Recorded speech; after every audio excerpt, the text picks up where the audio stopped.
Hello and welcome to episode 4 of the Forgotten Creatures and Features of Monster Hunter. Today we'll be going over Ceadeus and GoldBeard Ceadeus, the last monsters that will ever get to fight in the underground ruins underneath Moga Village.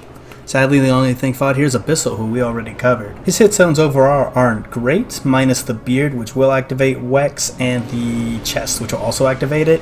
Other than that, it's really not worth bringing Wex, as for most things in 3U, and all types are kind of mid on him. He's meant to be a bit of a DPS wall for you. On the elemental front, Dragon's your best friend. It's actually very good against him. Again, Elatrion weapons will really do the trick, or the pickle weapons.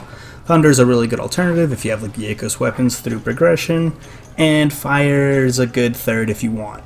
Don't bother with Water, he's completely immune, and technically Ice does work on his head for a 5, but I don't know why you'd ever bother. Other than that, bring Dragon and go for his chest. That's the only way you're going to be doing any damage to this absolute wall. You'll notice that Ceadeus, unlike GoldBeard, who's fought exclusively in the deepest part of the ruins, we actually kind of follow through the ruins, and he's meant to be a DPS check of sorts for low to high rank hunters. And because we're using a very good G rank build, we're going to kind of hit the damage cap for this fight long before he gets to where he wants to go. But what's supposed to happen is you're supposed to follow him through the 3 caverns, as you can see on the minimap, into the deepest part of the underwater city, which is actually where we discover it in lore, which is kind of funny because I didn't know that he was down there causing the earthquakes for Moga. This is all part of the low-rank village story. But anyway, that's what we're doing right now. We're following Ceadeus down there because we realized it wasn't a Leviathans shaking an entire coastal town. I know, hard to believe. Matter of fact, Ceadeus is a bit of an exception to my rule. For the most part, I plan on fighting every single one of these monsters in their G rank for their respective games, if only to make the comparisons more equal across the board. There's no high rank or G rank version of this fight. He is just this one low rank wall fight. It's a very story driven fight, and it's a little unfortunate to go back to. And it's part of the reason I think they made GoldBeard, who we'll get to when we get to. So while we wait for this literal whale to slowly make its way through the caverns, let's go over his gear. Sadly, all Ceadeus weapons upgrade into GoldBeard Ceadeus weapons, so we won't really be going over his weapons now because I'd just be repeating myself later, and those weapons really are GoldBeards at that point. But just know he had some pretty good water weapons if you were planning on using Greatsword, Bow, Dual Blades, or SNS, and not much else to speak of. But to the armor itself, it's not too bad, coming with Sharpness 1 and high grade earplugs. Remind you, this is a low rank set. To be fair, the final set you'd get before high rank. So Sharpness 1 high grade earplugs isn't a bad combo, though unfortunately it does come with Demonic Blessing, which is a negative version of Divine Blessing, meaning you have a small chance of taking extra damage, which is a little scary, and Blunt Edge, which doubles the rate at which you lose your sharpness. So although it's negative 10 and 11, you only have a slot in your gloves, and that's it. So you're going to need to use a charm to get off those negative skills, but getting sharpness in low rank is crazy, and high grade earplugs. So it's an interesting set. However, not one I'd really go out of my way to go for right out of the end of low rank. You can just use the Baba Jabba set, which is a mixture of Bull Drum and Jaggy to give you some attack up, and that'll get you into high rank, and then switch over to Rathalos, of course, and Varioth, if you know, armor to do the trick. At this point I've just sped it up because watching the whale go through the zones is driving me nuts, and it's pretty boring to play too. So we're just going to speed it up as he gets to the second and third zone. As you saw, he used his little Hydro Pump attack to get to that first zone, and he'll do something similar to get to the second. And then once we enter the third zone, his health gates go off, and we can begin the real fight, which we'll be getting into right now.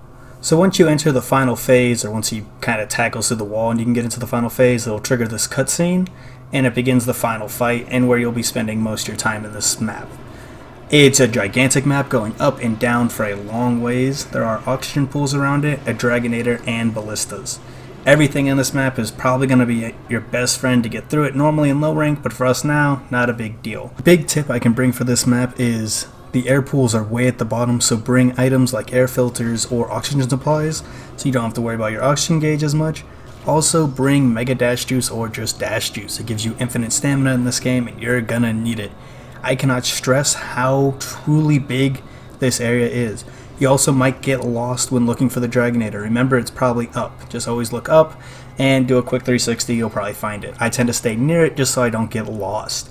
You also are going to want to be near it in general for this very attack. At a certain point in the Ceadeus fight, he will hit a certain amount of damage, swim down, and work his way back up. At this time, you need to work your way over to the Dragonator and sit by the button. He'll eventually swim right past it, and you can hit the Dragonator, doing a lot of damage to him.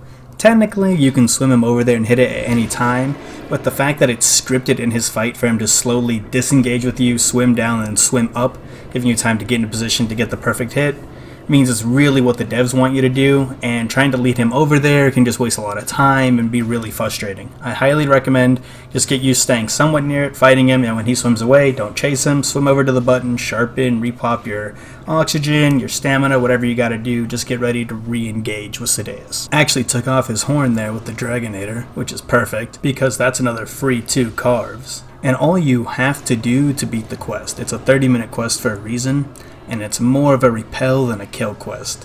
When doing it solo, most of the time you're just supposed to break the horn and repel it, because it really boils down to his horn's too big and he's itching it on the edge of the land mass, which is causing earthquakes for Moga Village. Get rid of the big horn, no itchy horn, no earthquakes, problem solved. But come in with a good team once you have a little bit of high rank gear, once you come back with some good low rank players, and get your extra free carves for the kill. Or 4 carves for the kill, along with the 2 for the horn. Sadly, you can't break the other horn off, just chip it. Otherwise, you could really cash out in low rank. Ceadeus is interesting in the fact that he's the only low rank monster that requires high grade earplugs. But I didn't bother and kept with the Challenger 2 set because extra damage, and I didn't really care if he stopped me for his roars. Sadly, Ceadeus isn't too much of an offensive wall, just a defensive one. He's more to make sure that you have an okay build and get how underwater combat works. His moveset's mainly a couple tail flips, he has his fin flips like to get you off his chest, he has a forward lunging double bite attack, and he has a forward facing beam attack. His moveset's pretty basic. He also has a move where he'll swim to the other side of the arena, charge at you. His reset maneuver where he'll swim down across the bottom and up towards the Dragonator, which is just the, hey please hit me, I want to take some damage attack. And other than that, he's just going to have a couple, oh he also has a shoulder check, I cannot forget that, where he curls up in a ball and boom, hits you with the shoulder check. When enraged, you'll know it because his entire body glows red, all of his little blue glowy spots glow red. If you have Challenger, of course your arm will glow, as for the course. Now that 3U's multiplayer is gone, if you're really struggling to get through this low rank to high rank urgent quest, don't forget barrel bombs are also a thing that can help you for some free damage on him. And it is just repel after the breaking the horn, then you're just kind of running down the clock. So barrel bombs, sleep knives, lance, or if you feel like it, light or heavy bowgun are all pretty good ways to help you get at least that horn break or just trivialize the fight in general. Other than that, Ceadeus was a pretty cool concept, and what he does for the story and Moga Village and the map and the first time, very cool. Unfortunately, he falls into a weird gray area between a fight and a siege fight, and he doesn't really do either well, and it's just kind of a slog. And to be honest, outside of getting through his key quest and a progression, this is the first time I've ever gone back and fought one not for the key quest. There's just not much reason to go back for it. Most of his gear and weapons are kind of mid, just because you're going to immediately go to high rank, and then you can't upgrade his weapons from their low rank form till their high rank form till you fight Ivory, the final monster of high rank. I just think that he's really cool for what he does for the story, but other than that, he's kind of an okay fight. Although the whale's fun, and he'll never see the light of day again. GoldBeard, on the other hand, is a much better fight, mainly because we skip the whole siege section of the fight of leading him through the cavern, start right here with this nice cutscene, and he's a much more aggressive fight-based monster. This guy does not have the weird dynamic of basic Ceadeus, this is just a fight. However, it's a bit of a slog for a whole different reason than regular Ceadeus. Mainly is, unlike regular, this guy you will want his weapons and armor. But before we get into all that, let's get into GoldBeard's hit zones. GoldBeard has a similar spread as far as cut, impact, and shot hit zones go. He's just as weak to Dragon and Fire, though technically slightly, and I mean slightly, weaker to Thunder, and then just the same for Ice and Water. Other than that, he's still just going to be a giant tank, except this time, instead of being your low to high rank wall, he is your high to G rank wall, and instead of village, it's for hub. So this guy is hub scaled and your first real G rank fight, and you can feel it. Luckily, of course, it is in the pit, so you still have your ballistas and Dragonators to abuse, and we will. Yeah, you just want to really go in on him and focus his beard, give him a little trim, and focus his horns and back. This is not a repel quest, this time you gotta run the ones and kill him. And this is a much more aggressive version of Ceadeus. GoldBeard is a fighter, not a coward like regular Ceadeus. However, he does keep the normal Ceadeus move of going to the other side of the map, slowly swimming over and coming up to eat a Dragonator to the face. Although, unlike regular Ceadeus, it's not an option this time. You need to know where your Dragonator is, and you need to get these hits off. Honestly, on cooldown. As soon as he goes down there, you want to hit that. Because, man, this guy is tanky, and one of this tank's new moves is swimming up instead of down. Instead of getting ready to get hit by the Dragonator, he's getting ready to hit us. GoldBeard will swim very high into the arena and get ready to shoot a laser beam down. In multiplayer, it's a little easier because it's not always guaranteed at you. If he's aiming it at you, it can be really difficult to dodge. But if he is, either aim to dodge at a vertical left or vertical right, or aim to dodge out if he's shooting the straight vertical down versus the horizontal, like side sweeping long down. But it's really hard to dodge in one of his deadlier attacks. Luckily, he rarely immediately follows it up, so you can normally heal afterwards. Definitely worth doing though. You're gonna need a lot of this guy's parts, and I mean a lot of this guy's parts. Mainly for that amazing armor set. Mind you, this is the first guy you're going to fight going into G rank, so you're going to want an armor set upgrade, and you can just use his for the rest of G rank all the way to Dire Morales if you want to.